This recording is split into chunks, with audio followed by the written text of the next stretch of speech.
Bapa buat kasih-Mu dalam kehidupan kami. Terima kasih telah memilih kehidupan kami Tuhan. Terima kasih buat masa depan yang terbaik Kau sediakan dalam kehidupan kami. Terima kasih Tuhan buat apa yang kami alami Tuhan Yesus. Lembah kekelaman yang kami lewati Tuhan Yesus, Engkau selalu bersama dalam kehidupan kami. Kami bersyukur Tuhan memiliki Allah yang baik seperti-Mu. Terima kasih Bapa buat segala sesuatunya Tuhan Yesus. Terima kasih buat pagi hari yang luar biasa ini juga Tuhan. Kau mampukan kami Tuhan untuk melewati hari demi hari Tuhan, itu semua karena kasih-Mu Tuhan Yesus. Kembali kami mengucap syukur Tuhan di pagi hari yang indah ini Tuhan Yesus. Thank you Lord.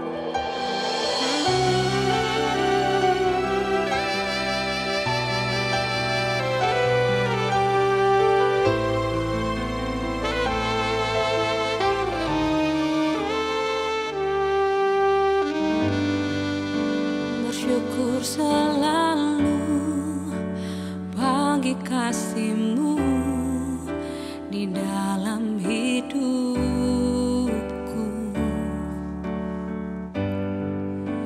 dan takkan ku ragu atas rencana-Mu untuk masa depanku. Sebagai Bapa yang baik, takkan pernah Kau melupakanku. Sebagai Bapa yang sangat baik, takkan pernah Kau meninggalkanku. Ku kan menari dan bersuka karena-Mu, oh Yesusku, dan ku kan minum air-Mu sebagai rusa rindu. Selalu ku hidup dalam-Mu dan hidupku di dalam-Mu, oh Yesusku. Kau sangat ku cinta.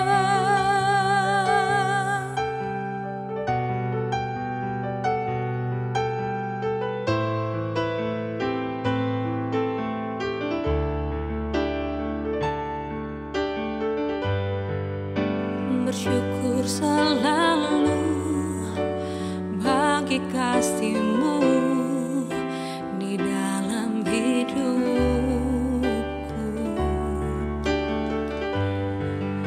dan takkan ku ragu atas rencana-Mu untuk masa depanku.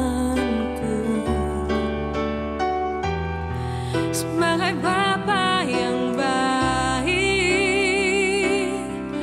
takkan pernah Kau melupakanku. Sebagai Bapa yang sangat baik, takkan pernah Kau meninggalkanku. Ku kan menari dan bersuka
Engkau baik Tuhan, menikmati kasih-Mu setiap saat Tuhan. Itu kerinduan kami, menikmati kehadirat-Mu. Thank you Lord, thank you Lord. Shinanamu ya namaste.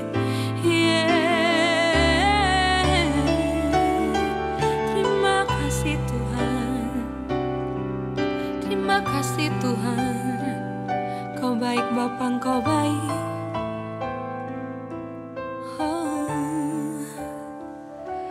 Ku kan menari dan bersuka karena-Mu, oh Yesusku, dan ku kan minum air-Mu sebagai rusa rindu selalu.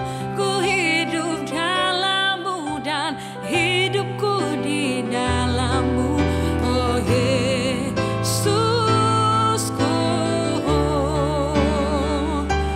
Ku kan menari dan bersuka karena-Mu, oh Yesusku, dan ku kan minum air-Mu sebagai rusa rindu selalu. Ku hidup dalam-Mu dan hidupku di dalam-Mu, oh Yesusku. Kau sangat ku cinta, Kau sangat ku cinta, Kau sangat ku cinta. Shalom warga kerajaan yang kasih Tuhan. Hari ini kita akan melihat satu ayat firman Tuhan dari Matius 5 ayat yang ke-13 yang berbunyi, "Kamu adalah garam dunia. Jika garam itu menjadi tawar, dengan apakah ia diasinkan? Tidak ada lagi gunanya selain dibuang dan diinjak orang." Saudara yang dikasihi Tuhan, kalau kita perhatikan Matius 5, ini adalah rangkaian khotbah Tuhan Yesus di bukit pada orang-orang yang mendengarkannya. Dan kalau kita melanjutkan pembacaan ayat 13 itu ke ayat 14 dan 16, maka kita melihat ada satu pengajaran Tuhan Yesus tentang garam dan terang dunia. Dua hal ini sebetulnya adalah dua hal yang kelihatannya agak kontras, karena terang dunia ini adalah menunjukkan sebuah hal yang dilihat orang secara terbuka. Terang dunia berbicara mungkin mengenai prestasi kita, kemampuan kita, talenta yang Tuhan percayakan yang lebih daripada orang lain, di mana orang lain bisa melihat hal itu sebagai satu prestasi atau kemampuan kita. Berbeda dengan terang dunia, hari ini kita akan melihat garam dunia. Yesus juga meminta kita untuk menjadi garam dunia. Garam ini adalah sebuah elemen yang sederhana, saudara. Dia punya rasa hanya asin saja. Dan Yesus berkata kalau garam itu tidak ada rasa asinnya atau tawar, maka dia sudah tidak berguna. Sebagai garam dunia, kita mungkin menjadi orang yang tidak dilihat orang, tidak muncul di permukaan seperti terang dunia. Mungkin kita seperti rata-rata orang kebanyakan, standar-standar saja, tetapi rasa kita bisa dirasakan oleh orang di sekitar kita. Kalau kita datang ke sebuah restoran atau depot makanan, kita tidak pernah bertanya garam apa yang Anda pakai, merek apa yang Anda pakai. Kita nggak masalah dengan merek garamnya, kita nggak masalah dengan berapa harga garamnya. Yang penting rasanya asin. Dan garam ini adalah elemen yang sederhana yang bisa dipakai di mana saja. Seolah-olah Tuhan Yesus ingin menunjukkan bahwa sebagai garam dunia, kita tidak perlu dikenal orang tidak perlu tahu kemampuan, kapasitas kita, tetapi orang bisa merasakan kehadiran kita nyata di dalam lingkungan kita. Orang bisa merasakan kehangatan, kasih, pengampunan, kerajinan kita, antusias kita. Walaupun mungkin kita nggak punya kemampuan yang menonjol, tetapi karakter Kristus itu ada di dalam diri kita. Nah, hari ini saya akan mencoba untuk memberikan satu sudut pandang mengenai fungsi garam, saudara. Selama ini kita tahu bahwa garam ini punya fungsi memberi rasa dan juga untuk memperlambat kebusukan. Ada satu fungsi dari garam yang mungkin selama ini luput dari perhatian kita, dan ini cukup penting buat tubuh kita, yaitu bahwa garam itu adalah untuk membantu relaksasi dan kontraksi otot di dalam tubuh manusia. Seorang manusia yang kekurangan garam yang penting di dalam tubuhnya akan mengalami apa yang disebut kram. Mungkin Bapak Ibu Saudara pernah mengalami, saya sendiri juga pernah mengalami yang namanya kram otot. Kram otot ini terjadi karena ketegangan otot yang terus-menerus dan tidak bisa rileks. Dan ini bisa terjadi karena tubuh kita kekurangan garam tertentu yang penting di dalam tubuh kita. Seringkali kita melihat kasus-kasus kram ini terjadi di dalam peristiwa perlombaan atau pertandingan yang berlangsung lama. Contohnya lari maraton atau pertandingan sepak bola yang harus berakhir dengan overtime. Maka kebanyakan pemain itu akan mulai mengalami gejala kram 1-2 orang. Karena dia berkeringat cukup banyak dan kehilangan garam di dalam tubuhnya. Ini yang terjadi ketika tubuh kekurangan garam yang penting, maka otot itu akan mengalami ketegangan. Otot tidak bisa mengalami relaksasi. Nah, saudara, saya akan menghubungkan hal ini dengan bagaimana kita bisa menjadi garam di tengah-tengah lingkungan kita. Saya hubungkan dengan Kolose 4 ayat 6, saudara. Kalau saudara baca di dalam Kolose 4 ayat 6, di situ disebutkan bahwa hendaklah kata-katamu jangan hambar, tetapi penuh dengan kasih dan kemurahan. Di dalam terjemahan King James dikatakan hendaklah kata-katamu, secara terjemahan letterlek itu adalah hendaklah kata-katamu dibumbui dengan garam, atau ada rasanya, ada kehangatannya, ada kasih di dalamnya. Saudara, saya pernah bertamu ke salah satu teman baik saya, ke rumahnya. Dan ketika saya masuk ke rumahnya, saya merasakan ada ketegangan-ketegangan di dalam rumah itu. Ketegangan antara bapak dan ibunya, ketegangan antara bapak dan anak. Dan itu mempengaruhi suasana di dalam rumah, saudara. Ketika bapak dan ibunya saling mengajukan pertanyaan atau statement-statement yang menuduh, mencurigai, bertanya pada tempat-tempat yang menurut saya kurang pantas, sekalipun itu di dalam rumah. Dan kata-kata mereka berdua di dalam rumah itu membuat suasana kita menjadi tidak nyaman. Ada ketegangan di sana, saudara. Nah, saudara, saya mengajak kita sebagai anak-anak Tuhan untuk menjaga sikap, menjaga perkataan, menjaga pikiran kita. Tanpa sadar kadang-kadang kita melontarkan kata-kata yang membuat ketegangan. Ketegangan di antara kita, suami istri mungkin, ketegangan di antara orang tua dan anak-anak. Mungkin maksud kita baik, kita bertanya, namun kalimat-kalimat yang kita lontarkan, kata-kata yang kita pilih, itu mungkin kurang pas atau kurang tepat. Kita mungkin sedang emosi, kita mungkin sedang mengalami kelelahan, baik secara fisik maupun mental. Dan tanpa sadar, kata-kata kita terlontar begitu saja, tanpa kita pikirkan akibatnya. Di sini kita melihat bahwa Tuhan Yesus mengajar kita untuk menjadi garam, untuk kita senantiasa mengevaluasi, memikirkan kembali apa yang harus kita ucapkan, apa yang harus kita lakukan, bagaimana kita harus bersikap di dalam satu situasi, di dalam satu keadaan, supaya kata-kata kita, supaya sikap kita, perbuatan kita, itu boleh menjadi kenyamanan buat orang lain, tidak membuat ketegangan. Di situ kita menjadi garam dan terang dunia sekaligus.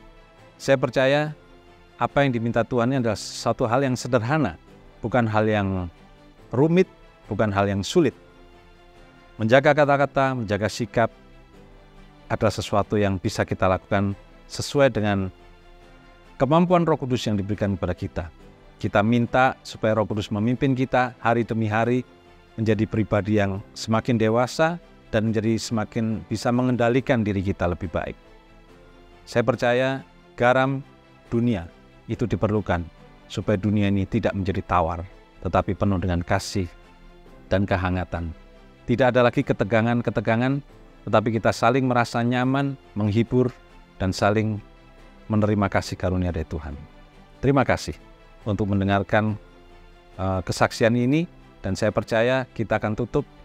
Kita minta Roh Kudus memimpin kita untuk boleh menjadi garam dunia di mana kita ada di tengah-tengah lingkungan kita. Mari kita berdoa. Bapa, kami mengucap syukur buat hari ini Engkau mengajar kami supaya kami menjadi garam-Mu, garam di tengah dunia yang jahat, di tengah dunia yang tawar, di tengah dunia yang kasar, yang menawarkan segala hal-hal yang buruk. Kami menjadi garam dunia, supaya kami memberikan rasa yang nyaman, kami memberikan rasa yang sedap, kami boleh menjadi penghiburan, dan kami menjadi jawaban kasih. Sekalipun hal-hal yang sederhana kami lakukan, kami percaya Tuhan memakainya untuk kemuliaan nama-Mu. Terima kasih Tuhan. Apapun yang Tuhan perhadapkan kepada kami hari ini, kami percaya Tuhan akan memberikan kami kekuatan, perlindungan, dan pimpinan untuk kami boleh bersikap, berkata-kata, dan bertindak sesuai dengan kemauan-Mu. Kami serahkan doa syukur ini hanya di dalam satu nama, Tuhan kami Yesus Kristus. Amin.